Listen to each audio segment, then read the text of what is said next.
नमस्कार, मैं डॉक्टर गंगाराम पांडे अपने YouTube चैनल संस्कृत मंदाकिनी पे आप सभी का स्वागत करता हूं। हम लोग अजंत पुल्लिंग प्रकरण पढ़ रहे थे। अजंत पुल्लिंग प्रकरण में कल जो सिद्धि हुई थी, जिस रूप की सिद्धि हुई थी, वो हरि शब्द की हम लोग सिद्धि किए थे। हरि शब्द की सिद्धि मतलब जितने भी प्रथमा से लेकर सप्तमी विभक्ति तक हम लोग कर चुके थे। तो इसी तरह से जो इकारांत शब्द हैं उनकी सिद्धि हरि के समान ही, जैसे इसी तरह कवि के रूप भी बना लो, ठीक है, तो कवि के रूप भी उसी प्रकार से बनेंगे। अब इसके बाद हरि के रूप बनने के बाद अब यहाँ पर क्या होता है, सखी, ठीक है, सखी शब्द के रूप सिद्ध होते हैं। तो सखी शब्द में यहाँ पर होता क्या है कि जैसे ये सखी शब्द है, सखी शब्द के रूप चलते हैं सखा, ठीक है, सखा, सखायु, सखाया, इस प्रकार से इसके रूप चलते हैं। तो अब सखी शब्द भी क्या है, इकारांत पद है। इकारांत होने के कारण यहाँ पर भी शेषो घ सखी, ठीक है, क्योंकि वो इकारांत, ह्रस्व इकारांत उकारांत की घी संज्ञा करता है। लेकिन शेषो घ सखी में जो असखी शब्द आया, शेषो घी असखी, असखी कहने से जो है तो सखी शब्द की घी संज्ञा का निषेध हो गया, ठीक है। यद्यपि सखी शब्द भी ह्रस्विकारांत है, उसकी भी घी संज्ञा होनी चाहिए थी, किंतु शेषो घ सखी के कारण यहाँ पर असखी, इस निषेध के कारण सखी शब्द की घी संज्ञा नहीं होती। सखी शब्द की घी संज्ञा नहीं होती तो अब यहाँ पर कुछ जो हो तो ये सखा, सखी शब्द से हमको सखा बनाना है। सखी का मतलब होता है मित्र, सखी का मतलब मित्र। तो सखी शब्द है और सखी शब्द से क्या बनाना है, सखी शब्द के प्रथमा के एक वचन में रूप बनता है सखा। ये ध्यान देना, क्योंकि काफ़ी बार बहुत लोगों को जो तो हो सकता है कन्फ्यूजन हो सकता है कि भाई सखा शब्द है कि सखी शब्द है, ठीक है। तो शब्द सखी है और सखी से सखा बनाना है, समझ में आया। सखी से क्या बनाना है, सखा। तो अब यहां पर क्या है कि जैसे सखी शब्द है और सखी शब्द से क्या कर दिए, प्रथमा के एक वचन में विभक्ति कौन सी लाओगे, प्रथमा के एक वचन में सु, ठीक है। सखी शब्द से क्या हो गया, सु। सु आने के बाद सु में उकार की संज्ञा, उपदेश अजनुनासिक इत और तत्सलोपा से लोप क्या बचेगा, सा, हलंत सा। ऐसी स्थिति में एक सूत्र आता है अनंग सौ, अनंग सौ, अनंग सौ सूत्र आता है। और अनंग सौ सूत्र कहता है कि सख्यु अंगस्य अनंगादेशो असंबुद्धौ सौ। वृत्ति है इसकी कि सख्यु अंगस्य, सख्यु अंगस्य अर्थात सखी, अंगस्य का मतलब होता अंग संज्ञक, ठीक है, अंग संज्ञा, अंग संज्ञा होती ही है, यस्मात् प्रत्यय विधिस्तदादि प्रत्यंगम। तो अंग संज्ञक जो सखी, ठीक है, या सख्यु अंगस्य, सखी जो अंगस्य मतलब जिसकी अंग संज्ञा की हो, उसको अनंग आदेशो, अनंग आदेश होता है। समझ में आया। तो ये जो सूत्र है, ये सूत्र अनंग आदेश विधायक विधि सूत्र है, इसको ध्यान देना, ठीक है। अनंग आदेश विधायक विधि सूत्र है। कौन सा सूत्र है, अनंग सौ। तो ये कहता है कि सख्यु अंगस, सख्यु अंगस मतलब अंग संज्ञक सखी, अंग संज्ञक जिसकी अंग संज्ञा किए हैं, ऐसे सखी। तो इसकी अंग संज्ञा होती है, क्योंकि अंग संज्ञा करने वाला सूत्र कौन था, यस्मात् प्रत्यय विधिस्त तदादि प्रत्यंगम, ठीक है, या प्रत्ययो यस्मात् कृते तदादि शब्द स्वरूपम तस्मिन् परे अंग संज्ञम स्यात्, ठीक है। तो उसके परे रहने पर पूर्व प्रकृति की अंग संज्ञा हुई। पूर्व प्रकृति कौन है, सखी, इसको पढ़ा चुके हैं, ठीक है। तो अंग संज्ञक कौन है, सखी। असखी को क्या हुआ, अनंग आदेश। सखी को कौन सा आदेश हुआ, अनंग। आइए इसकी शर्त क्या है, असंबुद्धौ सौ। कब अंग संज्ञा अनंग आदेश होगा, असंबुद्धौ सौ, मतलब संबुद्धि का सु परे ना हो। असंबुद्धौ मतलब संबुद्धि भिन्न, ठीक है। जैसे हे राम बनाते हैं ना, हे राम, तो उसी प्रकार से वो क्या है, वो संबुद्धि है। इसके संबोधन में भी बनाएंगे, ठीक है। तो संबुद्धि, असंबुद्धि में भी क्या होता है, सु आता है। तो संबुद्धि के सु को छोड़ करके, मतलब प्रथमा का जो सु है उसी सु के परे रहते इसको अनंग आदेश होता है। ये समझ में आ गया। अब इसको क्या होगा कि जब अनंग आदेश होगा, ठीक है, इसको की संबोधन में क्या बनाते हैं, हे सखे। तो हे सखे में ये सूत्र नहीं, अनंग आदेश नहीं होगा, क्योंकि वो सीधे कह दिया कि संबुद्धि के सु को छोड़कर। तो संबुद्धि का सु मतलब संबोधन का सु को छोड़ करके, मतलब प्रथमा का जो सु है, ठीक है, प्रथमा के एक वचन में उस सु के परे रहते। तो अब यहां पर देखो संबुद्धि का सु नहीं है, ठीक है। असख्यु अंगस, सखी संग, सखी ये अंग संज्ञक सखी है ही, इसको क्या हुआ अनंगादेश। अनंगादेश में गकार की संज्ञा हो जाती है, ठीक है। अनंगादेश में गकार और नकार उत्तरवर्ती अकार की संज्ञा होती है। बचता क्या है, केवल अन। क्या बचता है, केवल अनंग में अन। अब गकार के संज्ञा होने से क्या है, गित है। अगित होने के कारण गिच्च एक सूत्र है। कौन सा सूत्र है, गिच्च। अगिच्च सूत्र के नियम से, ये सूत्र है गिच्च सूत्र के नियम से, ये जो अनंग आदेशों का किसको होगा, अंत को होगा। अंत, सखी में अंत क्या है, खकार उत्तरवर्ती ईकार। सखी में अंत क्या है, खकार उत्तरवर्ती ईकार। मतलब इसका जो खा का जो ई है उसको जो होता अनंगादेश होगा। लग गया। तो अब बनेगा क्या, अनंगादेश होने पर गिच्च के नियम से अंत को होगा, तो सख अन सा। समझ में आया, सख अन सा, ऐसी स्थिति रहती है। यहां तक समझ में आ गया। अब होता क्या है, सखन सा। अब ऐसा बनने के बाद ठीक है, ऐसा बनने के बाद फिर क्या होता है, अब जैसे कि इनको यदि वर्ण सम्मेलन कर दो, आकार मिल जाएगा खा से, तो बन जाएगा सखन सा। ठीक है, इसको एक किनारे लिख दे रहा हूं क्योंकि सूत्र और प्रक्रिया दोनों एक साथ चलना है। सूत्र भी समझाता चलूंगा और साथ में प्रक्रिया भी होती चलेगी, तो ये थोड़ा सा ज्यादा समझ में आ जाएगा। जैसे क्या बन गया, सखन सा, यहां तक हो गया। अभी तक सूत्र कौन लगा, नया सूत्र कौन सा आया है, अनंग सौ। अनंग सौ, यही सूत्र आया। अब इसके बाद एक दूसरा सूत्र आता है यहां पर, बहुत महत्वपूर्ण सूत्र है, उपधा संज्ञा विधायक।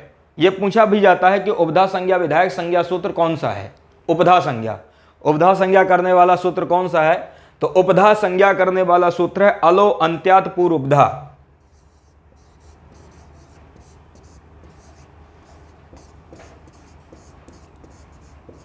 अलो अंत्यात पूर्व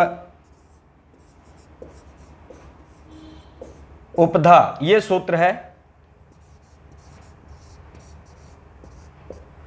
अलो अंत्यात पूर्व उपधा, ये सूत्र है। ये सूत्र उपधा संज्ञा का क्या करता है, विधान करता है। ठीक है, तो अलो अंत्यात पूर्व उपधा, इसको देख लेते हैं कि ये कहता क्या है।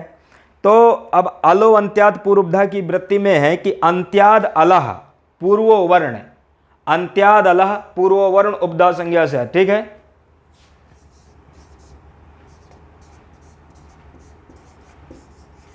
अंत्याद अलह पूर्व वर्ण उपधा संज्ञा स्यात्।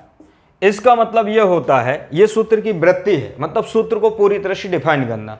ठीक है, सूत्र में क्या होता है कि अनुवृत्ति अधिकार आते हैं, कई बार समझ में नहीं आता। वृत्ति में लगभग सब चीज मिलके जो होता है उसका अर्थ होता है अंत्याद अलह। अंत्याद अलह मतलब अंत्य अलह, अंत्यात अलह, अंत्यात मतलब अंत्य अलह पूर्व वर्ण। इसका मतलब हुआ कि अंत अल से, पंचमी है यहां पर, तो अंत अल से पूर्व वर्ण, जो पूर्व वर्ण होता है, अंत्य अल से जो पूर्व वर्ण होता है उसकी उपधा संज्ञा होती है। कभी भी ध्यान देना, कई बार ऐसे होता है ना कि कोई प्रयोग भी पूछ लेता है। जैसे मान लो ये पूछ लिया सखन, सखन शब्द रहेगा।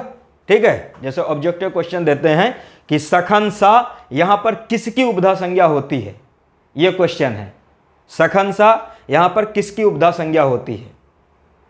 अब यहीं पर लगा देंगे सा की उपधा संज्ञा, ना की उपधा संज्ञा, खा की उपधा संज्ञा या सा की उपधा संज्ञा, इस पर। अब जिसको सूत्र स्पष्ट होगा कि उपधा संज्ञा करने वाला सूत्र कौन है, अलो अंत्यात पूर्व उपधा, वो समझ जाएगा कि यहां पर किसकी उपधा संज्ञा हुई है। क्यों, क्योंकि उसको लगा है कि अंत्याद अलह, अंत अल से पूर्व वर्ण की उपधा संज्ञा होती है।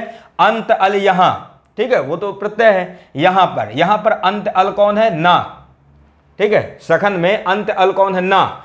आइए कहते कि अंत अल से पूर्व वर्ण, तो अंत अल से पूर्व वर्ण कौन है, खा।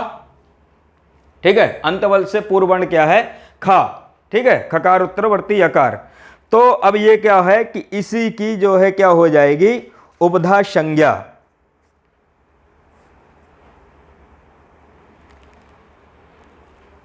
समझ में आया, इसी की हो जाएगी उपधा संज्ञा।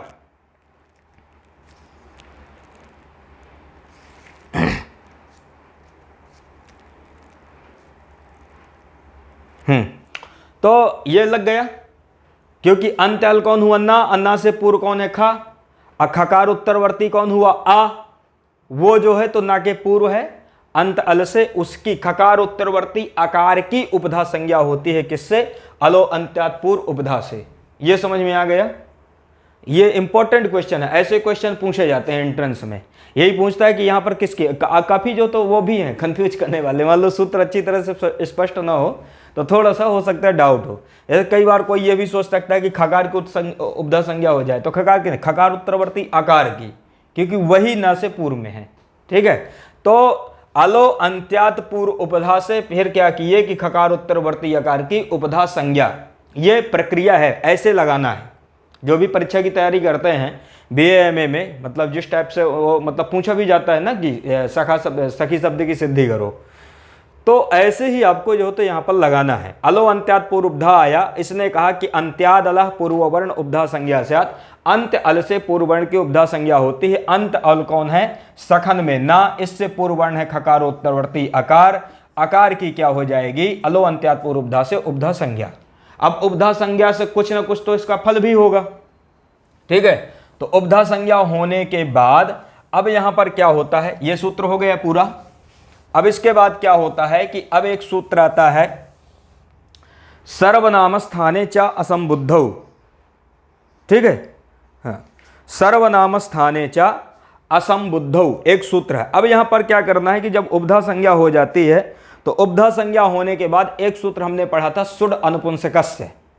सुड अनुपुंसकस्य सूत्र क्या करता है, सर्वनाम स्थान संज्ञा करता है। सर्वनाम स्थान संज्ञा किसकी होती है, सु से लेके जो औ तक जो विभक्तियां हैं, सु औजस अम औट, यहां तक के जो प्रत्यय हैं, इनकी सर्वनाम स्थान संज्ञा होती है। इसको बढ़िया से आप याद कर लेना। अब यहां पर क्या होता है कि सु ये तो प्रथमा पहला ही है, तो इसकी सुड नपुंसकस्य से क्या हो जाएगी, सर्वनाम स्थान संज्ञा। सर्वनाम स्थान संज्ञा होने के बाद फिर एक सूत्र आता है, सर्वनाम स्थाने च असंबुद्धौ। सर्वनाम स्थाने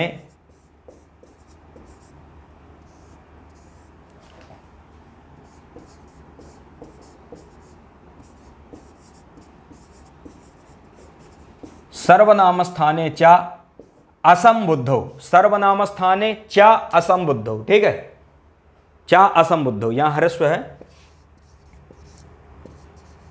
सर्वनाम स्थाने चा असंबुद्धौ, फिर एक सूत्र आया। ठीक है, इतना बनने के बाद, इसकी उपधा संज्ञा होने के बाद फिर एक सूत्र आया, सर्वनाम स्थाने चा असंबुद्धौ। यह सूत्र कहता है, यह सूत्र इसको ध्यान दे देना, यह दीर्घ विधायक सूत्र है। यह पूछ लेगा आपसे कि शाखा में किस सूत्र के द्वारा दीर्घ हुआ है। ठीक है, अब आप आकाश सवर्णी दीर्घा यदि कोई नहीं जानता होगा तो सोचेगा आकाश सवर्णी दीर्घा भी दीर्घ करता है, लेकिन ऐसा नहीं है। यहां पर शाखा में दीर्घ करने वाला सूत्र है सर्वनाम स्थाने च असंबुद्धौ, इसको नोट कर लेना। अंत्य उपधा संज्ञा करने वाला सूत्र है अलो अंत्यात पूर्व उपधा। अनंग आदेश करने वाला सूत्र है अनंगसौ। इस प्रकार से यदि सूत्र बिल्कुल दिमाग में फिट है, कभी भी कोई क्वेश्चन नहीं छूटेगा। ठीक है, तो सर्वनाम स्थाने च असंबुद्धौ सूत्र आया। इस सूत्र ने कहा कि नान्तस्य उपधाया, इसकी वृत्ति में है नान्तस्य उपधाया, नान्तस्योपधाया, नान्तस्योपधाया दीर्घो। ठीक है, नान्तस्योपधाया धाया दीर्घो, इसका मतलब होता है, और भी है, अभी इसको मैं स्पष्ट कर दूंगा। नान्तस्य, देखो नान्तस्य लिखा है ना कि ना अंत में है, ना अंत में है, तो नान्त उपधा को दीर्घ होता है। ना अंत में है, ऐसे उपधा को दीर्घ होता है। ना अंत है, ना अंत है सखन में। उपधा संज्ञा किसकी की है, खकार उत्तरवर्ती यकार की, किससे, अलो अंत्यात पूर्व उपधा से। उपधा, उपधा को भी, उपधा को ही यह सूत्र क्या करता है, दीर्घ करता है। ठीक है, ना अंत में है, नकार अंत में है, ऐसे उपधा को क्या होता है, दीर्घ होता है। फिर इसके बाद शर्त है असंबुद्धौ सर्वनाम स्थाने, संबुद्धि भिन्न सर्वनाम स्थान के परे होने पर, इसकी पूरी वृत्ति है। ठीक है कि नान्तस्य उपधाया दीर्घो असंबुद्धौ सर्वनाम स्थाने, कि नांत के नकार अंत में है ऐसे उपधा को दीर्घ होता है संबुद्धि भिन्न सर्वनाम स्थान के परे होने पर। यह जो सकार है यह संबुद्धि का सकार नहीं है। ठीक है, यह सकार संबुद्धि भिन्न सकार है और सर्वनाम स्थान है ही, क्योंकि सुड नपुंसकस्य से इसकी सर्वनाम स्थान संज्ञा किए हैं। तो संबुद्धि भिन्न भी है, सर्वनाम स्थान भी है, परे है। ठीक है, तो अब यहां पर क्या हुआ कि सखा में जो खकार उत्तरवर्ती यकार है उसको क्या हो जाएगा, दीर्घ। दीर्घ होने पर रूप क्या बनेगा आपका, सखान। सखान सा, यह समझ में आ गया, ऐसे लगाना है। ठीक है, यह है व्याकरण की परंपरा, व्याकरण की महानता, व्याकरण की विशेषता। शब्दों का संस्कार कैसे किया जाता है यह व्याकरण से सीखा जाता है। इसीलिए व्याकरण का हर एक भाषा की जो भी व्याकरण है वो शब्दों का संस्कार करते हैं, शब्दों को शुद्ध बनाने की प्रक्रिया, परंपरा। किसी भी शब्द को लाओ उसको जो है तो ये मशीनों के द्वारा रिसाइकल कर, मतलब होता है ना, बना करके इसको शुद्ध कर देना। तो देखो कैसे कैसे कहां से शब्द शुरू हुआ था, सखी शब्द से शुरू हुआ था और सखी से हम लोग सखानसा में आ गए। अभी हमको बनाना है सखा। अब होता क्या है कि ये लग गया सर्वनाम स्थाने च असंबुद्धौ, नान्तस्य उपधाया दीर्घो असंबुद्धौ सर्वनाम स्थाने, अर्थात नांत नकार अंत में है ऐसे उपधा को दीर्घ होता है संबुद्धौ असंबुद्धौ, मतलब संबुद्धि भिन्न सर्वनाम स्थान के परे होने पर। यह कौन कहता है, सर्वनाम स्थाने च असंबुद्धौ, यह सूत्र कहता है। तो ये तो हो गया। अब इसके बाद क्या होता है कि एक सूत्र आता है अपृक्त संज्ञा। यहां जो भी संज्ञा करने वाले सूत्र हैं बहुत महत्वपूर्ण सूत्र हैं, यूजीसी नेट या जो भी संस्कृत से रिलेटेड समय परीक्षाएं हैं उनमें यह पूछा जाता है। ये जो संज्ञा करने वाले जो सूत्र हैं ये लगभग सारे एग्जाम में पूछे जाते हैं। उपधा संज्ञा सारे एग्जाम में, लगभग जितने भी एग्जाम होते हैं उसमें पूछा जाता है किस सूत्र के द्वारा उपधा संज्ञा हुई है। इसी तरह से अपृक्त संज्ञा पूछा जाता है, किसके द्वारा अपृक्त संज्ञा होती है। तो ये लगभग सारे एग्जाम में पूछे जाते हैं। अब यहां पर क्या होता है, एक सूत्र आता है अपृक्त संज्ञा करने वाला। अपृक्त संज्ञा करने वाला सूत्र है अपृक्त एकाल प्रत्ययः। अपृक्त एकाल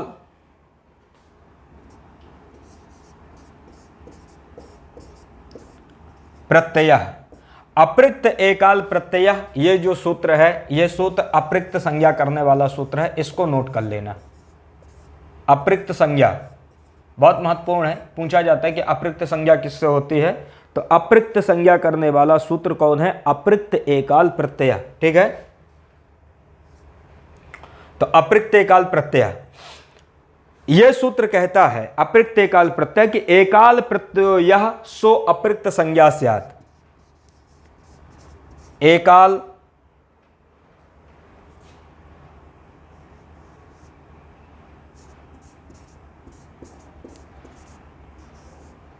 एकाल प्रत्ययो यह सो अपृक्त संज्ञा स्यात्।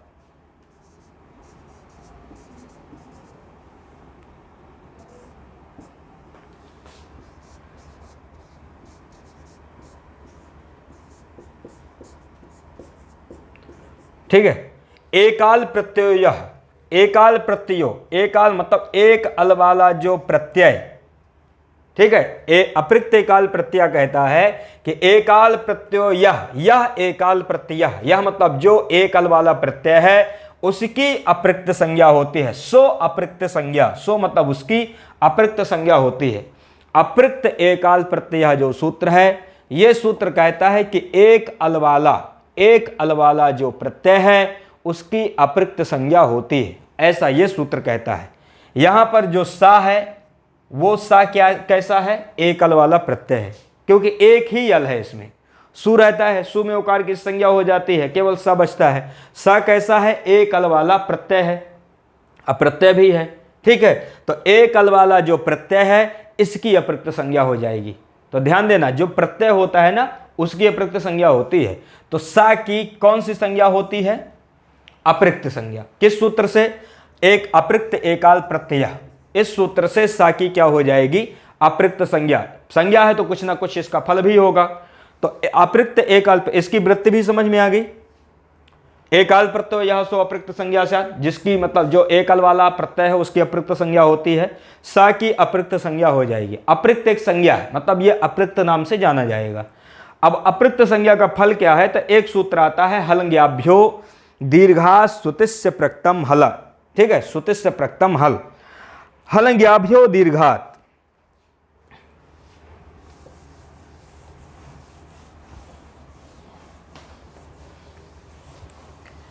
यहां पर अब एक सूत्र है हलंग्याभ्यो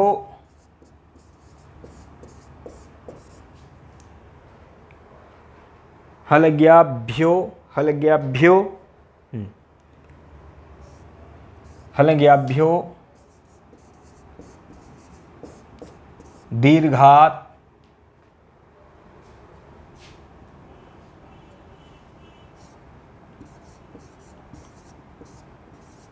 हलंग्याभ्यो दीर्घा सुतिस्य प्रक्तम हल, ये सूत्र है।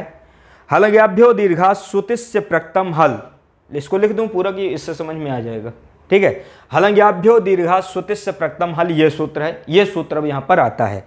ये सूत्र कहता है कि हलंतात परम दीर्घौ यौ ज्ञापौ, हलंतात परम दीर्घौ यौ ज्ञापौ तदंताच्य परम सुतिसी इत्येतद अप्रक्तम हल लुप्यते। ठीक है, इसकी वृत्ति लिखी हुई है, मैं पढ़ देता हूं, इससे आपको समझ में आ जाएगा। ये सूत्र है, तो इसकी वृत्ति है कि हलंतात परम, ठीक है, हलंतात परम दीर्घौ यौ ज्ञापौ तदंताच्य परम सुतिसी इत्येतद अप्रक्तम हल लुप्यते, ये ऐसा कहता है। अब यहां पर हलंग्याभ्यो दीर्घा सुतिस्य प्रक्तम हल, इसको भी समझ भी लेना। जैसे यहां पर हलचा गीपचा आपचा, इस प्रकार से यहां पर इतरेतर योग द्वंद्व होता है। ठीक है, हलचा गीपचा आपचा इतरेतर योग द्वंद्व होकर हलंग्याभ्या तेभ्यो हलंग्याभ्या। ठीक है, तेभ्यो हलंग्याभ्या इस प्रकार से बनता है। बाद में यहां पर सुतिसी दीर्घा सुतिसी, तो सु ती और सी, इनका ही क्या करना है? इनका ही ये सूत्र क्या करता है? लोप करता है। समझ में आया? ये सु होगा या ती होगा या सी होगा, ये सूत्र क्या करता है? लोप करता है। किन से परे? हल, हल से परे, और हल के बाद यहां पर है गी और आप।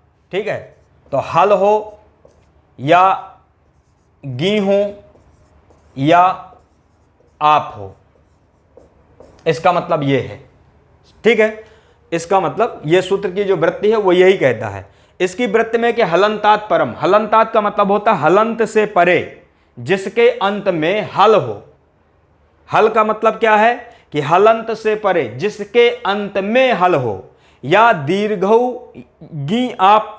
ठीक है, दीर्घौ यौ ज्ञापौ, और दीर्घ जो गी हो या आप हो। तो पहला तो है कि हल से परे हो, दूसरा है कि दीर्घात मतलब या तो दीर्घ गी या आप। गी का मतलब होता है ज्ञंत, गी मतलब ज्ञंत, आप मतलब आबंत। ठीक है, स्त्री प्रत्यय में होते हैं ये, गीप प्रत्यय होते हैं, तो गीप में इकार बचता है, आबंत में आप बचता है। टाप टाप होता है ना, टाप डाप चाप, उसमें क्या बचता है? आप, आ ही बचता है केवल। तो या तो ज्ञंत हो, दीर्घ ज्ञंत या आबंत। ठीक है, तो ये लग गया हलंतात। हलंतात परम मतलब हलंत से परे, दीर्घौ यौ ज्ञापौ, दीर्घौ मतलब दीर्घ जो, ज्ञापौ मतलब ज्ञंत या आबंत हो, मतलब या तो गी हो या आप हो। ठीक है, तदंताच्य, तदंताच्य मतलब अंत में हो जिसके, ये जो है दीर्घ जो गी और आप अंत में हो, ऐसे ज्ञंत और आबंत शब्दों से परे। तो इनसे परे, हलंत से परे, गी और आप से परे, जो सु ती सी, ये तीन वर्ण यदि हैं, तो इन तीन वर्णों का क्या होता है? लोप होता है, ऐसा यह सूत्र कहता है। अब यहां पर इसको घटाना, यह जो सूत्र अभी हम लगाए हलंग्याभ्यो दीर्घा सुतिस्य प्रक्तम हलम, इस सूत्र को अब यहां पर लगाना। यहां पर सखान में कि ना कैसा है? हलंत है। सखान में ना कैसा है? हलंत है। सूत्र कहता है कि हलंत से परे सुतिसी हो तो इनका लोप होता है। हलंत कौन है? नकार है, और नकार से परे यहां पर क्या है? सु। नकार से परे क्या है? सु। ठीक है, नकार से परे क्या है यहां पर? सु। आइए, सूतीसी इत्येतत् अपृक्तम, अपृक्त संज्ञक है। अपृक्त संज्ञक क्यों है? क्योंकि इसकी अपृक्त एकाल प्रत्यय से अपृक्त संज्ञा भी किए हैं। तो अपृक्त एकाल प्रत्यय से इसकी अपृक्त संज्ञा किए हैं। ठीक, तो अपृक्त संज्ञक सु है। ये जो सा है ये कैसा सा है? अपृक्त संज्ञक सा है। इस सा का क्या हो जाता है? लोप। ठीक है, इस सा का लोप हो जाता है किससे? हलंग्याभ्यो दीर्घा सुतस्य प्रकृतम हलम। ये पूछता है कि सखा में किस सूत्र के द्वारा सखा संबुद्धि भिन्न सकार का लोप हुआ है, तो आप इस सूत्र को याद रखना, हलंग्याभ्यो दीर्घा सुतस्य प्रकृतम हल। ठीक है, अब यहां पर क्या होता है कि जब इसका लोप हो जाएगा तो प्रयोग क्या बचेगा? बनेगा अपना सखान, केवल इतना ही बचेगा। अब इसको क्या करना है ना कि पहले तो इसको बढ़ाए, प्रत्यय आया, ठीक है, अनंगादेश हुआ। अब इसको अब धीरे धीरे क्या करना है? कम करना है। ठीक है, क्योंकि यहां ये जो सखा है ना इतना ही हमको चाहिए, यही यहां पर बन जाएगा, मतलब इन दोनों का लोप करेंगे। स का लोप कर दिए, स का लोप हो गया हलंग्याभ्यो दीर्घा सुतस्य प्रकृतम हल से। अब इसको बचा कौन? ना। अब ना का भी लोप करेंगे। ठीक है, यही है कि पहले लाओ फिर बाद में लोप कर दो मतलब जो जरूरत से बाद का है, जितनी जरूरत हो उसको बना लो, और जो बच रहा है उसको क्या कर दो? लोप कर दो।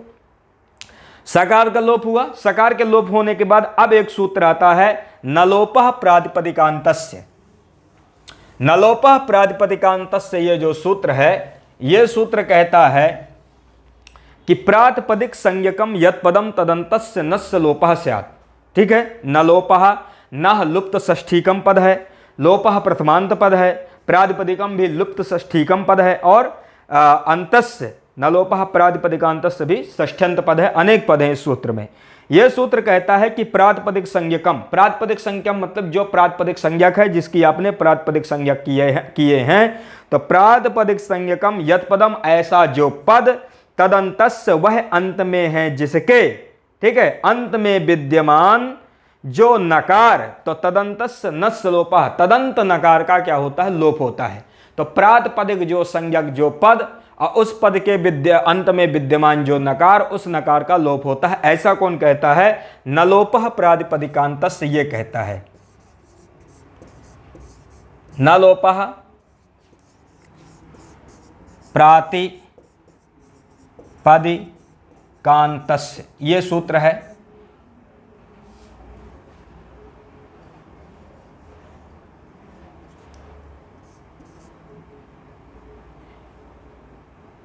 यह सूत्र कहता है कि प्रातिपदिक संज्ञकम, प्रातिपदिकांतस्य मतलब प्रातिपदिक संज्ञकम, ठीक है, यत् पदम तदंतस्य, और वो अंत में है जिसके, तो प्रातिपदिक संज्ञक जो मतलब पद और वह अंत पदांत जो नकार, उस नकार का क्या होता है? लोप होता है। ठीक है, तो ना लोपा मतलब नकार का क्या होता है? लोप होता है। तो प्रातिपदिक संज्ञकम यत् पदम तदंतस्य नस्य लोपः, प्रातिपदिक जो संज्ञक, ऐसा जो पद, प्रातिपदिक संज्ञक जो पद और उस पद के अंत में विद्यमान जो नकार, उस नकार का क्या होता है? लोप। अब ये जो सखान शब्द है, सखान प्रातिपदिक संज्ञक है, क्योंकि प्रातिपदिक संज्ञा करते हैं अर्थवत धातु प्रत्यय प्रातिपदिकम से। प्रातिपदिक संज्ञक, इस प्रातिपदिक संज्ञक के अंत में विद्यमान कौन है? ना। सा का तो लोप हो ही गया, केवल ना अंत में विद्यमान है। इस नकार का क्या कर दो? नलोपः प्रातिपदिकान्तस्य से लोप कर दो। जब लोप कर दोगे तो आपका प्रयोग क्या बचेगा? केवल सखा। ऐसे सखा की सिद्धि होनी है, ऐसे बनाना है सखा। तो सखा, सखायौ, सखाया, इस प्रकार से सखी शब्द के रूप चलते हैं।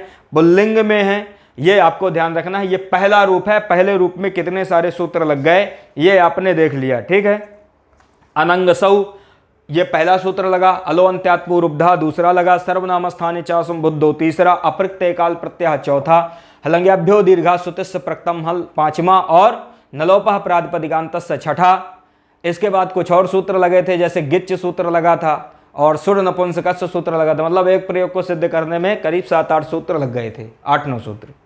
तो इस प्रकार से सखा की सिद्धि होती है। आज हमने सखा की सिद्धि किया, इसके बाद जो होता आगे जो सखायु है और भी जो आगे के रूप है उनकी सिद्धि करेंगे। तो आज के पाठ को यहीं पर समाप्त करते हैं और फिर मिलते हैं अपनी अगली कक्षा में। इसी के साथ में आज की कक्षा को यहीं पर विराम करते हैं। नमस्कार।